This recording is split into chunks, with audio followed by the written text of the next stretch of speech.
Alors, comment tracer des montagnes? Je vais vous montrer. La première chose à faire, déjà, c'est de placer les monts ou les montagnes comme vous voulez. On va essayer d'occuper assez notre espace ici et les placer aléatoirement. Par exemple,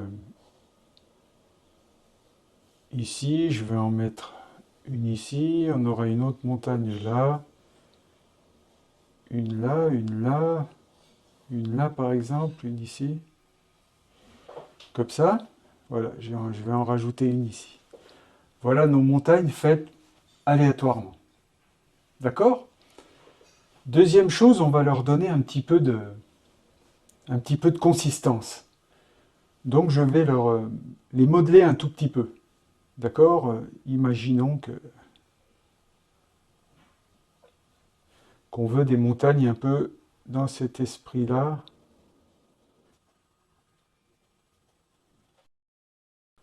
Des montagnes qui sont assez rocheuses. Voilà, ici on a nos montagnes, un peu comme si on les survolait, comme si on passait en drone ou en avion au-dessus d'une chaîne de montagnes. Après ça, maintenant, il faut bien vous imaginer qu'une montagne, elle est faite un petit peu en volume, c'est-à-dire qu'il y a toujours une face au soleil. Si notre soleil est ici, donc les faces qui seront ensoleillées seront ici, et ici, évidemment, on aura des faces à l'ombre. Donc, en partant du sommet, on va couper notre montagne pour lui donner du volume, un peu comme on ferait un pic, une pyramide ou un volume. C'est-à-dire qu'ici, on a la face qui sera au soleil, et ici, on aura la face qui sera à l'ombre. D'accord? Donc, je trace ces lignes qui coupent un peu tout en donnant du volume à nos montagnes.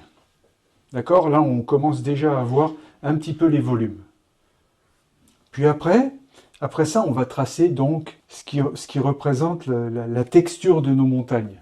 Nos montagnes, évidemment, elles sont ombrées de ce côté-là, et ici éclairées. Donc le côté éclairé, on va le laisser plutôt couleur du papier, alors que celui-là, ben évidemment, on va l'ombrer, en lui donnant de la texture, comme si on s'imaginait qu'elles peuvent être couvertes de sapins, d'arbres, ou de rochers, ou de tout ce qu'on veut.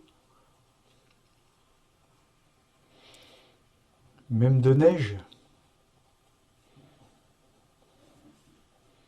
D'accord? Donc, notre côté au soleil ici, que je laisse blanc, et le côté ombré ici, sur lequel je fais des petites hachures, des striures pour vraiment montrer et donner du volume à notre montagne. Alors bien sûr, on peut imaginer qu'il y a des formes sur notre montagne, comme ici, des gros rochers ou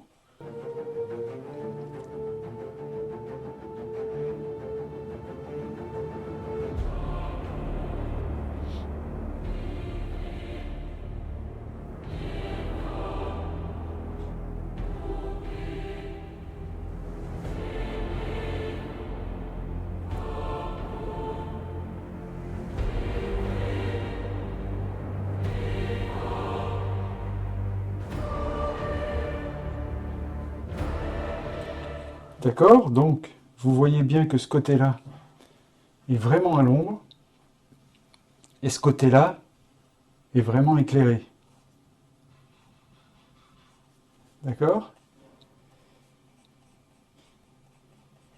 Puis là, aux endroits où la montagne de derrière est cachée par cette montagne d'avant, je viens ombrer encore un petit peu plus ici.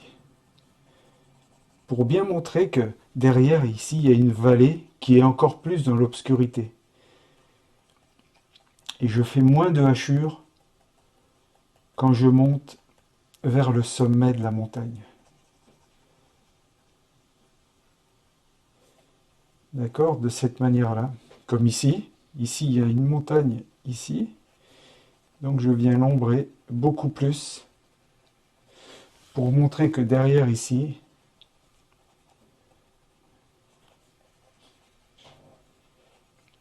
on a une vallée à l'ombre.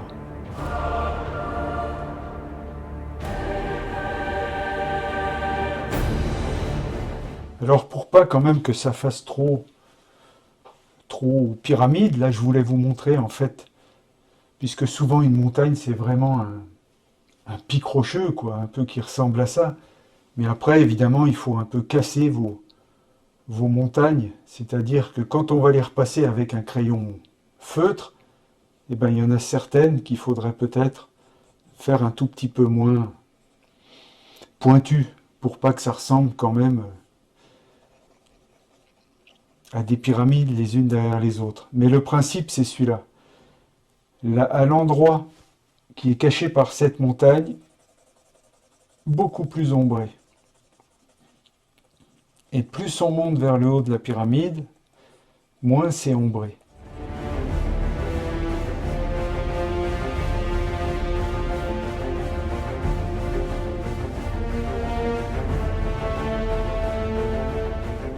Et on voit bien notre succession de volumes qui apparaît de cette façon-là.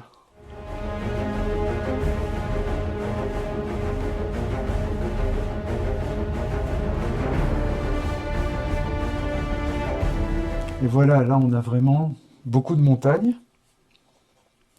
Ici, donc, comme j'ai donné un peu plus de cette montagne-là, qui descend beaucoup plus bas, ben, toujours pareil, le côté qui représente la vallée qui est cachée par cette montagne-ci. Et évidemment, de l'autre côté de la montagne, on peut se dire qu'il y a des volumes aussi, mais nettement moins puisqu'ils sont très éclairés. Mais il y a quand même quelques volumes.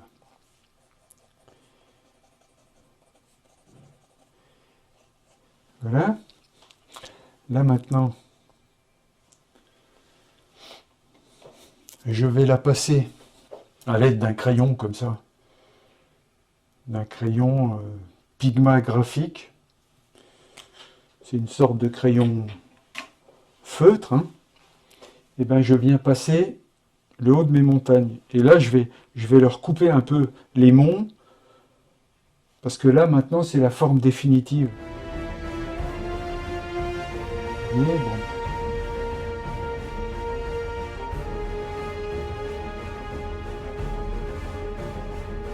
Et ici,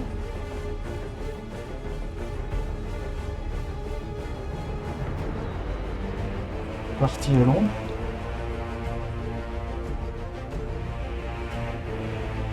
Partie à l'ombre, moins ombré sur le haut de la montagne et beaucoup plus ombré sur le bas pour montrer qu'il y a une vallée qui est vraiment derrière ici. Et là, on peut modeler un peu de la façon dont on veut. Hein.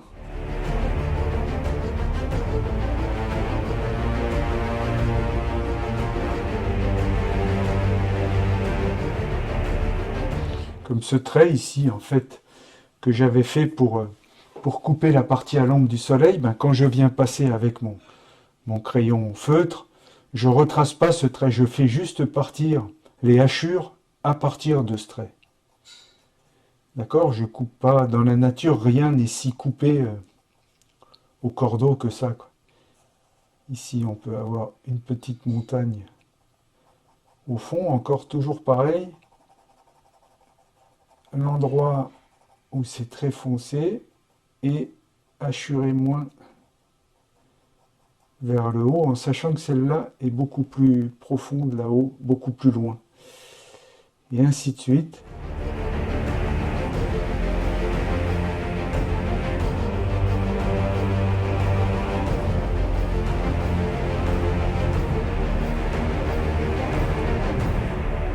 Vous voyez, j'évite de faire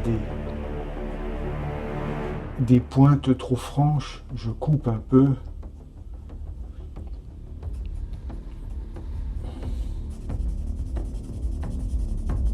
Et après, vous faites vraiment de la manière que vous voulez, mais le principe est celui-là. On est dans un Boeing où on est en train de voler en parapente au-dessus des Alpes. Et la vision est celle-là. Entre l'Italie et la France, les monts qui s'offrent à nous sont là. Et si vous suivez ce principe-là, ben, vous aurez des montagnes graphiques, plausibles.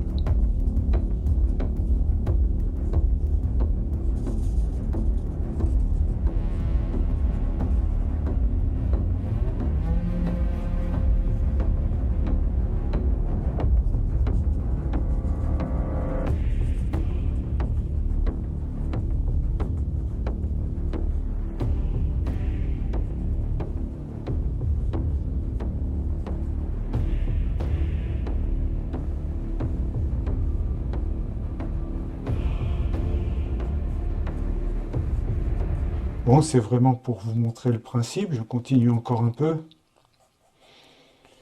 Mais je vais m'arrêter là. Le haut de notre montagne, les hachures vers le haut du côté à l'ombre.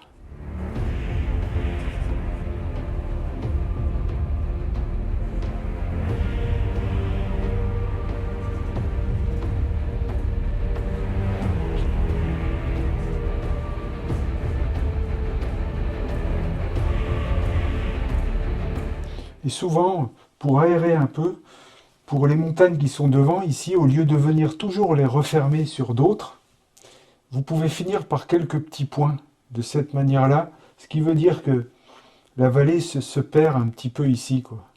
Et ça permet d'arrêter un dessin, si on ne veut pas remplir toute la page. Vous voyez, ici, comme ça. Hop, je viens finir ici, avec des petits points comme ça. Ce qui veut dire que le bas de la montagne part ici, puis s'estompe. C'est souvent ce que j'utilise pour laisser un petit peu respirer le dessin, pour pas être trop automatique. Bien que là, il y a une sorte d'automatisme, c'est dans l'esprit de vous montrer comment faire. Voilà, donc là, assez facilement, on a beaucoup de montagnes. Et après, ben, si on veut, on peut prendre, pour finir, juste pour se donner une idée, on peut prendre, avec un petit crayon de papier, là je prends du 12B pour pouvoir marquer un petit peu. Donc là, si on veut, je peux toujours aussi, je peux gommer mes traits de crayon, d'accord? Alors toujours bien faire attention que ce soit sec. Là, j'utilise une gomme comme ça, brune, Staedtler, parce que je trouve que c'est plus efficace que toutes les autres gommes. Celle-là est assez usagée, mais quand elles sont neuves, elles sont beaucoup plus grosses.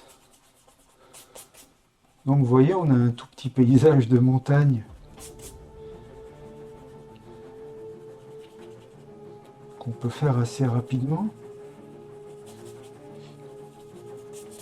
D'accord, je gomme mes traits de construction. Puis là, avec mon crayon de papier, ben, je peux tranquillement un petit peu ombrer le côté à l'ombre, de cette manière-là.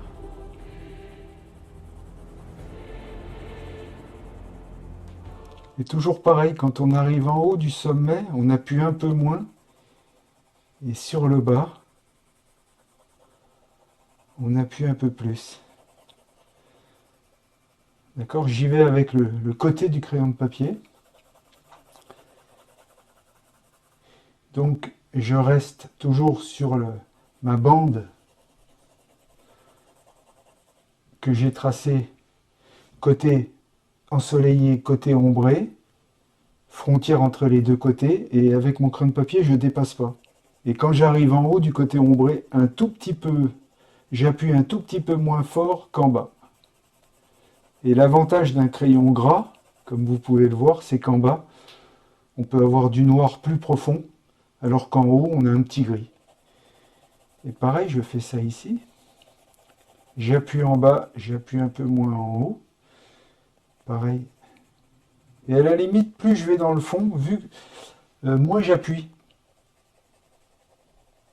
Parce qu'il y a quelque chose d'atmosphérique dans la perspective lointaine qui fait que ce qui est plus au fond est moins marqué.